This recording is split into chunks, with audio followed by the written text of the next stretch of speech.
Hey, YouTube, TikTok, whoever's watching, it doesn't matter. Shout out to all the MVPs. UFC 301 is on Saturday.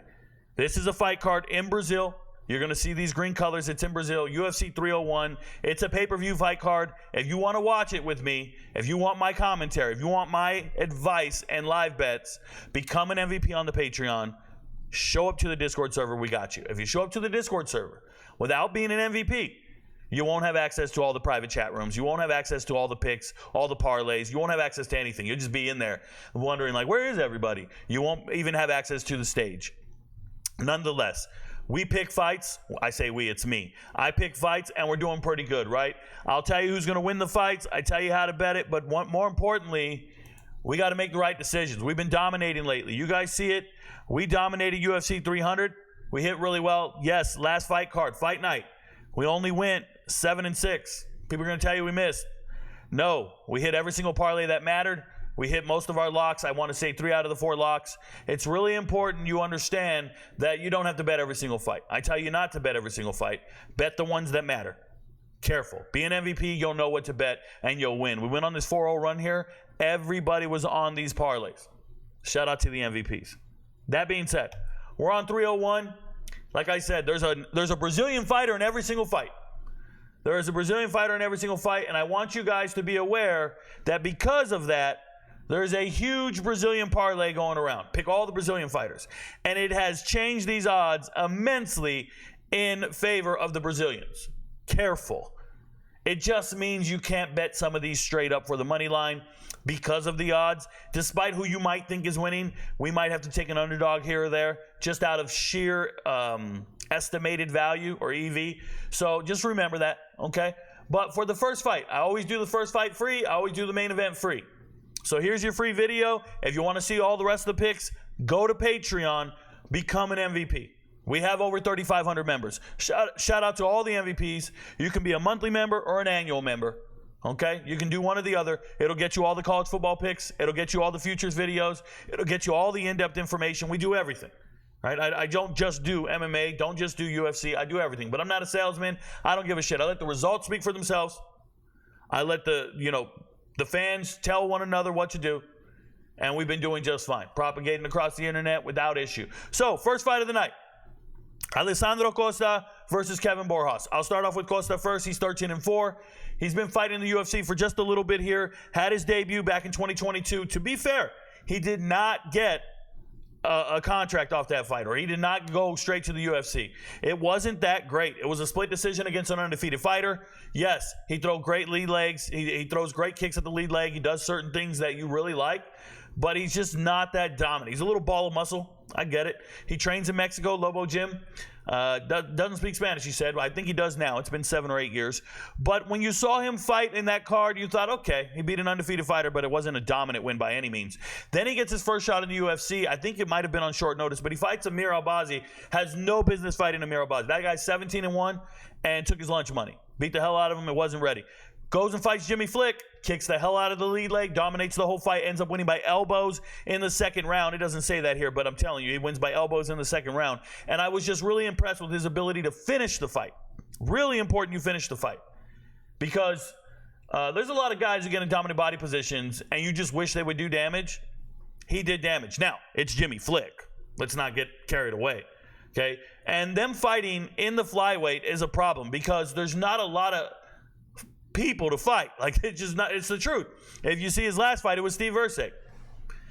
Why are they going against some of the best fighters, some of the worst fighters? You're telling me this guy just fought the guy in the main event for this card, and he's the first fight on the early prelim. That's the lack of depth at flyweight, right? Excuse me. So, when you see him fight Steve Erceg, though, it wasn't a terrible fight. It was just he got taken down and controlled, and he couldn't get up from it. There is no threat for him to get controlled in this fight against Borjas whatsoever. And that's why the line is the way it is. That's why the line is the way it is. They have him as a heavy favorite. They have it, or not heavy favorite, minus 138. But you see it here. I have it in purple. For those of you who are new to the channel, purple means value bet. That means it's a value bet. I believe in the underdog. And when I believe in the underdog, sometimes I believe in the underdog because of it's the wrong odds. because they're disrespecting somebody. So I'll say, hey, we have to take the underdog here. I don't really think they're going to win the fight, but just the estimated value is just off here. We're going to go with the underdog. So that's why we're below 50%. Trust me. There will be times I say, guys, he's not going to win the fight, but you got to take it just off the odds. Okay? You don't have to bet every single fight. Please don't. Your odds, your record should be way better than mine. I have to pick every single fight for the sake of the fans. But I don't tell you to bet every fight. You don't have to do all this. Never forget that, okay? Just like last card, we hit all our parlays. We hit the props that I told you to hit. We missed a ton of picks over here. I told you don't bet them. I'm going to go take somebody. I took Ronnie Yahya last fight card. I knew for a fact he wasn't winning, but it was plus 350. So I said, if you got $20, throw it there. But you can't parlay Victor Henry with anything. He's a bum. Stuff like that. So you guys just got to understand the way we get down and what we do. We did get robbed. I thought Figlak won the fight, and we got robbed. Shout out to Austin Hubbard's boring ass. But other than that, I mean, we went on a run, and we were pretty proud of what we did. Okay? Every fight card, you don't have to take all the bets. Some of them are just value bets. Look at Holly Holm. Rico, did you really think Holly Holm was beating Kayla Harrison? No. I just thought the plus 320 was too good to turn away. There's no way I can go parlay that 460 with a bunch of other things. We're not doing that. Did we hit all our parlays that mattered? Yes, they're in order of confidence and precedence. That's what you guys don't understand. So please understand how to bet on the UFC. I will pick stuff over here, but watch the video. I will tell you. You can't just blind tail the picks. That's not how you win here. Okay? You got to listen to the analysis. And part of the analysis is, hey, don't bet this shit. Part of the analysis is, hey, guys, don't bet this. So what I'm going to tell you is Kevin Borjas has a fighting chance, man. Let me explain something to you guys about Kevin Borjas. If you watch his fight against Joshua Van, you probably don't recognize him because he had a shaved head. But what Borjas does is show up to the fight, and unlike Jan Top from last week, who didn't do anything, Borjas brings it. Peruvian fighter, straight out of Peru, he just starts swinging them damn things. Now, he doesn't check the kicks to his lead leg. Doesn't. It's happened 2 fights in a row. Doesn't check the kicks to his lead leg. It's problematic. Okay, I'm telling you it's a problem because Alessandro Costa does kick your lead leg. The difference is if you try to kick this man's lead leg and it's a naked kick with no jabs, no cross, no punch, no combo, you're going to get rocked. He does not just stand there and let you kick his leg with a naked kick on the lead leg. He doesn't check it. But my goodness, does he throw it back with something. You can't do naked kicks with this man. And when I say naked kicks, I'm referring to the fact that you're kicking without punches in front of it, without feints in front of it, without something in front of it. You guys know me. I'm an advocate for combos in front of your kicks. Very, very true. So I'm an advocate for jab, cross, and then finish it with the kick. Jab, cross, hook, finish it with the kick. And this is because in my years of fighting, and I've been doing this for over 20 years, I'm telling you that when you throw your combos, typically your opponent will back out of range, and as they either back straight back or circle away from your dominant hand, the last thing you throw that will land is a kick as you extend your weapons, right? So I believe in kicking at the end of your combo. Kevin Borjas, if you try to kick him with a naked kick, you will get punched in the face. What I'm going to say is Borjas fights the way you wish other fighters fought. He fights with no regard for his own safety. He does not protect his jawline. He does not worry about what's coming back his way. He's going to throw them damn things. It's incredible. It's courageous. I love it. There's guys, oftentimes, they're within striking distance.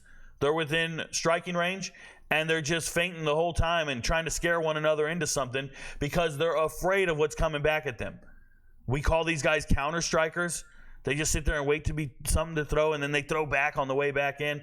Not Kevin Borjas. Kevin Borjas, he's a man's man. He's gonna be first. He's gonna beat you to the punch, and he's gonna throw it, man. He put Joshua Van down. You see this loss by unanimous decision? He put Joshua Van down with a 1-2 that was not playing. Now, there is some wrestling in there. They did get him down. I think he's getting better at it. I think he's getting better at defensive wrestling, not letting you get the takedown. But my goodness, does this kid punch hard. I think he punches like a man. So I like it. I don't see any, until recently, I don't see any other fighters willing to bang with him, willing to exchange or go the distance until we got to the UFC. So it is a little scary. And I understand that Alessandro Costa is the favorite because of that. because he can grapple and take the fight down and drag it out and all this other stuff. But, man, if I have to believe in an underdog on this card, somebody with some punching power, yeah, it's early on, man. It's right there. Kevin Borjas, as soon as the card starts, dude's going to show up, and you guys are going to be impressed with what he does. I promise. As long as that lead leg doesn't get crippled, he's going to be straight. So, careful. You don't have to bet it. I'm just letting you know the matchup. If you want to know the rest of the matchups and my breakdown on all the fights, become an MVP. I got you. Your friends don't know, but Rico knows. Peace, y'all.